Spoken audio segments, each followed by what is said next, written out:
एक स्वामी जी ने पूछे हैं।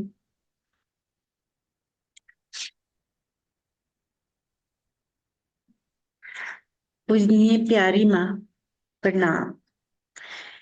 इसी प्रकार का कोई अन्य विधि बताएं जिससे मेरी सुषुम्ना नाड़ी आसानी से प्रवाहित हो। श्वास लेने छोड़ने पर जलन के कारण ध्यान नहीं कर पाते हैं। कल हमने एक वीडियो अपलोड किया था जिसमें बताया था कैसे हमारे भीतर आलस्य पकड़ता है, तो कौन नाड़ी अगर चले तो आलस्य दूर होता है। जैसे दाहिना नाक से अगर हम श्वास लेते हैं तो हमारा आलस्य दूर होता है, जो निद्रा तद्रा पकड़ती है वो भी दूर होता है। यानी हर नाड़ी का अलग अलग काम होता है। तो जैसे कहा जाता है ईड़ा नाड़ी, पिंगला नाड़ी, सुषुम्ना नाड़ी, तो तीनों का अलग अलग काम है। और अगर सुषुम्ना नाड़ी चले तो हमारे व्यक्तित्व पर अलग ही प्रभाव पड़ता है। व्यक्ति शांत, उसका बैलेंस मतलब मिला होता है, वो संतुलन में होता है, वो अनबैलेंस नहीं होता। अक्सर देखा जाए तो हमारा एक ही नाक चलता है, दिन में हमेशा चेंज होते रहता है, या तो बाएं चलेगा या दाहिना चलेगा। कभी कभी दोनों चलता है, यानी दोनों नाक से हम श्वास लेते हैं। तो जो भी व्यक्ति मेडिटेशन करते हैं, अगर वो पाएंगे तो लगभग उनका दोनों नाक चलता है। बहुत कम चांसेज होते हैं दाएं या बाएं चले। अक्सर मेडिटेशन जो भी व्यक्ति करते हैं उनका संतुलन बना रहता है। तो थोड़ा सा अगर हम ध्यान देते हैं कि हमारा कौन नाक ज्यादा चल रहा है, मतलब कौन नाक से हम ज्यादा श्वास ले रहे हैं, और थोड़ा सा आंख बंद करके उस पर ध्यान देंगे तो अपने आप ही ऑटोमेटिक वो दोनों हमारे नाक से श्वास आने लगेगा, जाने लगेगा। अगर नहीं ऐसा होता है तो बहुत ही सिंपल तरीका है। भस्त्रिका भी कर सकते हैं, या ओशो का जो सक्रिय मेडिटेशन का पहला चरण है, श्वास प्रक्रिया वाला, वो आप कर सकते हैं। थोड़ा देर श्वास को आपने छोड़ा, फिर लिया, तो वैसे क्या होगा, तेजी के साथ जैसे हम छोड़ते हैं लेते हैं तो हमारे दोनों नाक का श्वास चलने लगता है। तो ये तो सिंपल तरीका है, थोड़ा सा करने पड़ेंगे। और जैसे कि आपने कहा कि श्वास लेने और छोड़ने में जलन होता है, अब जलन का तो हमें नहीं पता। ऐसे बताया जाता है कि अगर दाहिना नाक से श्वास अगर हम ज्यादा लेते हैं, हमारा दाहिना नाक अगर सक्रिय ज्यादा है, अक्सर जेंट्स लोगों का होता है, तो थोड़ा सा प्रॉब्लम होते हैं, जलन भी होता है, हो सकता है शरीर में बहुत सारे प्रकार के मतलब कुछ हो। अलग अलग हर व्यक्ति पर अलग अलग प्रभाव डालते हैं, तो ये भी हो सकता है। तो आप थोड़ा सा आंख बंद करके स्वयं को चेक करेंगे तो पता चलेगा कि आपका कौन नाक से श्वास ज्यादा आप ले रहे हैं, दाहिना से, बायां से, या दोनों नाक से आपका बराबर आ रहा है। अगर एक नाक से ही क्योंकि हर एक घंटे पर थोड़ा थोड़ा देर पर हमारा श्वास जो है चेंज होते रहता है। अगर किसी व्यक्ति को दाहिना नाक से ही ज्यादा श्वास आए, मतलब ज्यादातर, या बायां नाक से ही ज्यादातर आए, तो फिर मतलब शरीर में जो बीमारियां अक्सर होती है इसकी वजह से भी होती है।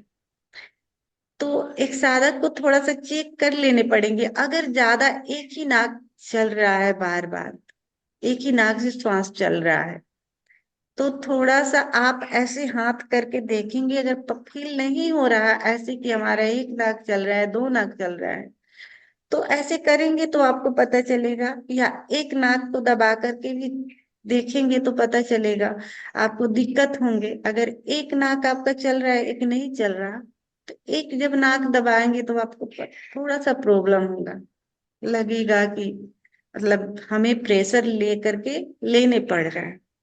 ऐसे पता चल जाएंगे या सबसे सहज तरीका है कि पता नहीं भी चले तो थोड़ा देर आप श्वास को भस्त्रिका कर ले, जोर से फेंकना, यानी चोट के साथ फेंकना। और जैसे आप फेंकते हैं तो लेना अपने आप हो जाता है। तो अगर ये प्रक्रिया आप 2 से 3 मिनट करते हैं तो सहज ही श्वास दोनों नाक से चलने लगेंगे। और जैसे सहज चलेगा तो लेना और छोड़ना नहीं पड़ेगा, बल्कि सहज, जब आप आंख बंद करेंगे और देखेंगे कि आपकी श्वास सहज दोनों नाक से आ रही है जा रही है, तो फिर आप बैलेंस में है, मतलब आपका अब संतुलन बनने लगा। और ये घटना अगर बार बार मतलब 24 घंटे हो तो आप हमेशा संतुलन में रहेंगे। आप अनबैलेंस नहीं हो सकते। आपके जीवन में एक अलग ही शांति, लयबद्धता, आप ज्यादा मतलब शांत रहना पसंद करेंगे, उत्तेजित नहीं होंगे कोई भी घटनाओं में। मेडिटेशन के क्षणों में आपकी गहराई बढ़ जाएगी ध्यान। तो ये हर साधक को इस ध्यान के प्रक्रिया को समझ लेने पड़ेंगे, ये श्वास के प्रक्रिया को। तो मेडिटेशन जब हम करते हैं, अगर आपको श्वास का नहीं समझ में आता तो इस समय हमें इस विधि को जरूर करनी चाहिए।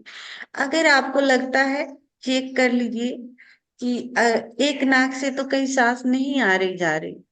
अगर ऐसा लगता है तो थोड़ा देर भस्त्रिका वाला आप कर सकते हैं। भस्त्रिका करने के बाद जब आप बैठेंगे तो अपने आप ही गहराई बढ़ जाएगी ध्यान की। तो इसलिए सभी साधकों को थोड़ा सा इस पर चेक कर लेना चाहिए। अगर लगता है कि दिन में, क्योंकि जैसे आपने अभी सुना कि हमारे दोनों नाक से श्वास बराबर आनी चाहिए जानी चाहिए, तो आप दिन भर इस प्रक्रिया को करना और देखना कि कितना आप शांत होते चले जा रहे हैं। फिर अलग से कुछ करने की जरूरत नहीं पड़ेगी। आपको लगेगा कि आपके चारों तरफ एक शांति, गहन शांति घेरे हुई है। तो बहुत ही शांत आप महसूस करेंगे, लयबद्धता महसूस करेंगे। बार बार आपका ध्यान श्वासों पर हमेशा अपने आप चला जाएगा कि श्वास आ रही है जा रही है आ रही है। आप थोड़ा सा ये जो साक्षी भाव है इसको महसूस करने लगेंगे श्वास के माध्यम से।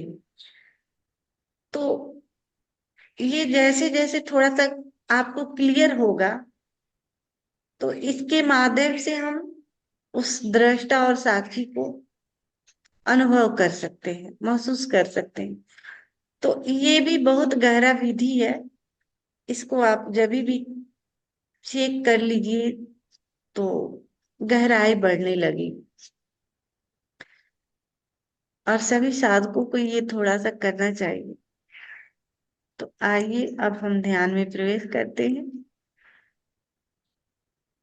जैसा कि मैं म्यूजिक लगाती हूँ, हमें पूरे प्रेम से भरे हुए, भाव से भरे हुए इस ध्यान में प्रवेश करना है। अगर हमारे भीतर प्रेम नहीं हो, आनंद नहीं हो, तो ये जो हम ध्यान करेंगे एकदम रूखा सूखा होगा, गहराई नहीं बढ़ पाएगी। और आज का दिन भी लगेगा कि हमारा व्यर्थ चला गया। तो इसलिए एकदम अभी एक लंबी गहरी श्वास लेंगे, होठों पर मुस्कान लाएंगे, भीतर प्रेम पूर्ण हो जाएंगे। प्रेम पूर्ण होने के लिए कोई कारण नहीं होता, हम अचानक ही प्रेम पूर्ण हो सकते हैं, उसके लिए कोई कारण नहीं होता।